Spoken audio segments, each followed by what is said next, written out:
Hello again, people. Well, unfortunately the motor's back out, transmission's disconnected from it. Since the last video, I had an issue, and two of the nuts studs were stuck in the head. One was right here, and one was in the front. I got the one in the front out from welding it in, or just welding, MIG welding over it over and over until the weld came out, and then I welded a bolt onto it and unscrewed it. But this back one I couldn't get to because there was just no space for the MIG to go in there, and I couldn't see shit, so I had to take the whole motor out to fix my issue. And in the meantime, I decided to upgrade the clutch. This is a saw clutch that came on a M11K motor. Some people say it's good for around 500 Newton meters, or they put like a E55 motor on it and it seems to work fine.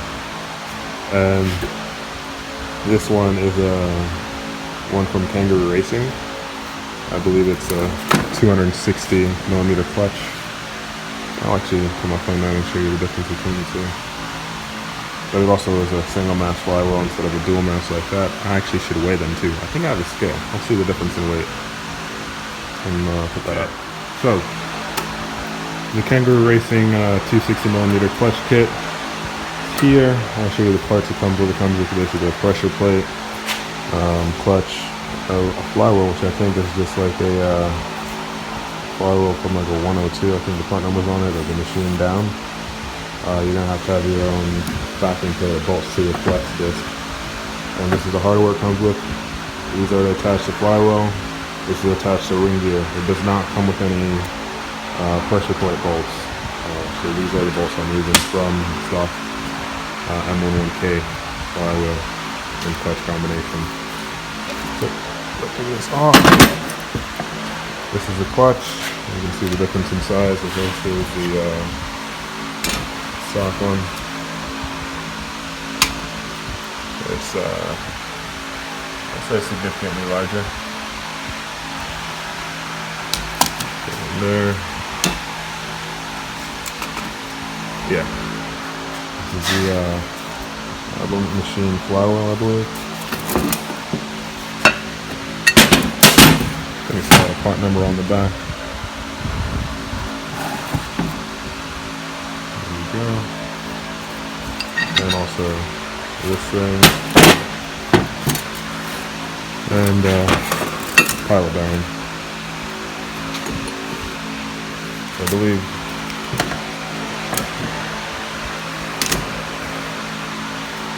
this is supposed to bolt on the back of here. I actually don't know how, because there's no fucking holes for it. So I'm actually going to contact the guy about that, because he told me like these bolts bolt through here, or else the ring gear is going to spin. What the fuck? There are no holes for it. Hardware, like I was saying before, they were saying that M8 bolts would go through here, but they don't provide the nuts or anything like that. So, I don't know. They don't really provide any instructions. You have to call the guy and ask him what to do. Like, I didn't know I was supposed to grind the bolts out of the inside. It said some grinding to apply, but these holes, you have an inline transmission, and this has to get grinded away. So basically, all of that, all of this, I don't know what the fuck's gonna happen on this one up here, but we'll see. Alright, mounted up the bolts. That instead needs to be bolted into the flex plate so this doesn't separate from here when starting. Now I'm gonna weigh the two setups and see the difference in weight. I hope this is a little lighter. It is a single mass, so we'll see. Fortunately, I don't have my GoPro or headgear, so I can't do all this and hold the camera at the same time.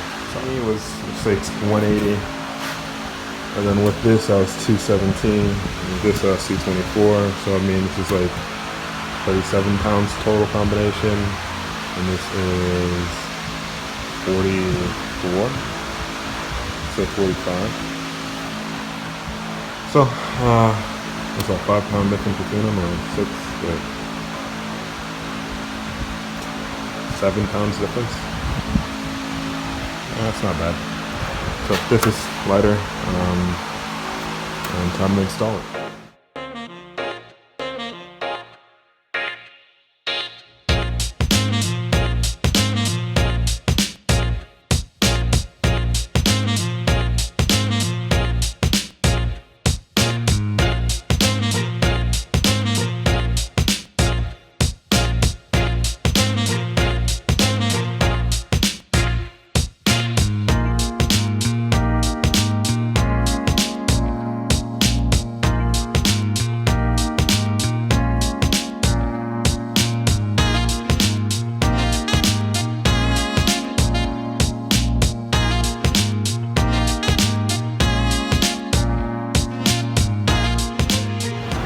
Okay, got the clutch flywheel package on.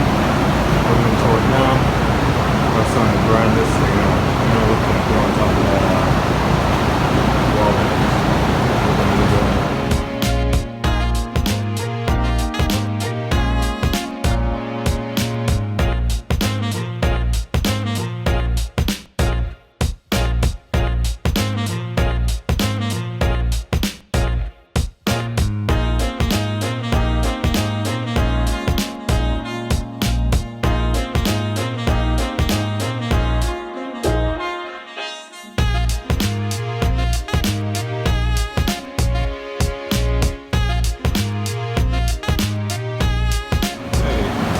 Here's how it looks after the grinding everything down, or areas that need to get cut out and grinded. I first started with the angle grinder and a cutoff wheel, and that was taking a while, so I just remembered that I have a plasma cutter over there.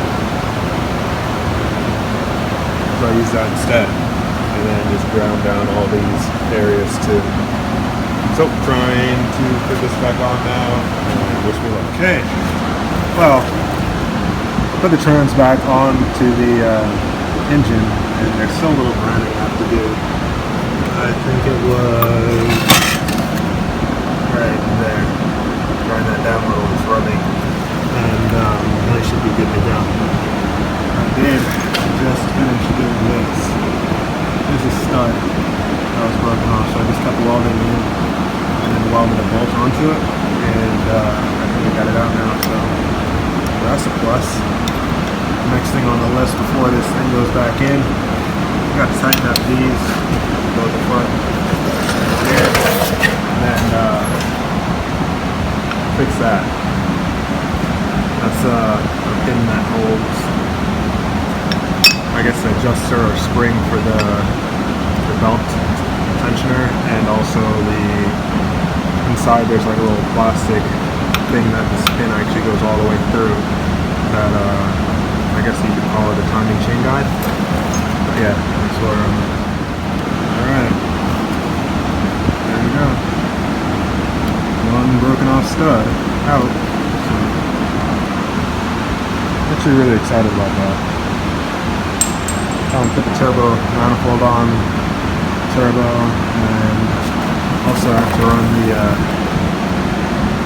other thing is covering the turbo oil outlet. I gotta make a pipe for it. I just welded the threaded rod onto the pin that was messed up and pulled it out. New one's it. Transmission's on. I ground out the rest of the air that was rubbing. So I probably didn't have to do it, but I want to put the turbo back on and make the this is gonna be the most like cut up video ever, but I put the turbo back on and finished the oil drain lines. This one right here used to be long, ran underneath the bottom, went a bunch of places that it didn't need to go because it's not made for this car. So cut it here, made a drain. I made this too, kind of shitty, but whatever, hopefully it works. These are all sealed by just O-rings that slide into place. There's no bolts or anything. So I'm contemplating just making a bracket. Well, not contemplating, I actually already made them. Where are they?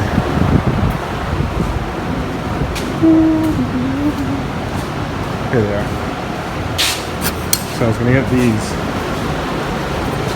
and basically I was gonna put this onto here, bolt that on, get a little tab, and weld it onto this so it just keeps it up in place. There's not gonna be any pressure on that line, but it is actually pretty snug because this holds it up, and then this bottom piece is being held up by this. It's connected to the block, so I'll see how it is beforehand, and then if it doesn't, I already have these tabs, so I can weld the bracket on to the oil line, and if it doesn't seal, but I think it turned out pretty well. I'm not sure how this angle is going to work out. Clearly the engine doesn't sit that far tilted this way, and it's not resting on this. It's just there for some support, because I don't know, the jack was like 3-wheeling it. See the wheels off the ground, and I just wanted to get some weight off of it because it's holding a lot of weight up right now. But yeah, I'll see how this turns out. I got to put this whole thing back into the car, and once it's back in the car, fire it up again and check for leaks, I guess. But it's been a long process on getting this thing working.